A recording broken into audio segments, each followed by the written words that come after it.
श्री यमुना जी का स्वरूप श्रृंगार। श्री यमुना जी स्वामिनी है, तब भी इनके चित्रों में पुरुष प्रधान श्री ठाकुर जी का मुकुट काचनी का श्रृंगार मिलता है। यमुना जी के श्रृंगार के संबंध में दो प्रसंग मिलते हैं। प्रसंग 1, जब श्री ठाकुर जी ने रास रचाने हेतु प्रथम बार वेणुनाद किया और चंद्र सरोवर जो सारस्वत कल्प में वृंदावन था, वहां व्रज भक्तों को बुलाया। उस समय वहां यमुना जी जल रूप में विराजती थी। बाद में उनका प्रवाह बदल गया। तब श्री ठाकुर जी ने विचार किया, जब तक कोई मेरे वस्त्र आभूषण मेरी प्रभुता धारण नहीं करेगा, तब तक रास का आनंद नहीं आएगा। ऐसा विचार करके श्री ठाकुर जी ने यह बात व्रज भक्तों से कही। तब सभी विचार करने लगे कि रास का आनंद मिलेगा तो कुल की लोकलाज छोड़ के आना होगा, और रास के पश्चात श्री ठाकुर जी से दूर कैसे रहा जाएगा, इसलिए कोई स्वेच्छा से तैयार नहीं हुआ। उस समय श्री यमुना जी पधारी। उन्होंने श्री ठाकुर जी के मन की बात जानकर विनती करी, स्वामी, यदि आप आज्ञा दे तो मुझे आपके वस्त्र आभूषण धारण करने में अति प्रसन्नता होगी। श्री यमुना जी के वचन सुनकर ठाकुर जी अति प्रसन्न हुए और स्वयं अपने श्री कमलों से यमुना जी को अपनी मुकुट काचनी का श्रृंगार धराया। इस श्रृंगार में श्री यमुना जी को साक्षात कृष्ण रूप देखकर श्री ठाकुर जी ने आज्ञा करी, आप यह श्रृंगार धरकर मेरे पास पधारे। श्री ठाकुर जी की आज्ञा श्री यमुना जी ने शिरोधार्य करी।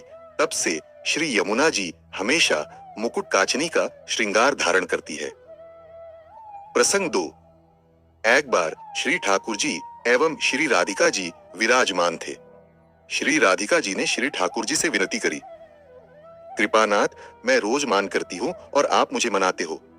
आज हम विपरीत लीला रचते हैं, आप मान करो और मैं आपको मनाऊंगी। श्री ठाकुर जी ने विनम्रता पूर्वक कहा, प्रिय, आप मान करो, यह तो योग्य है, कारण कि आप स्त्री हो।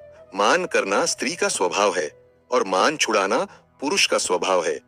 पुरुष मान नहीं करते हैं, और अगर करें तो स्त्री सरलता से छुड़ा नहीं सकती है। इसलिए इस विपरीत लीला का हठ मत करिए। परंतु राधिका जी नहीं मानी और अपनी हठ पर अड़ी रही। तब श्री ठाकुर जी वहां से मान करके दूसरी निकुंज में जा विराजे।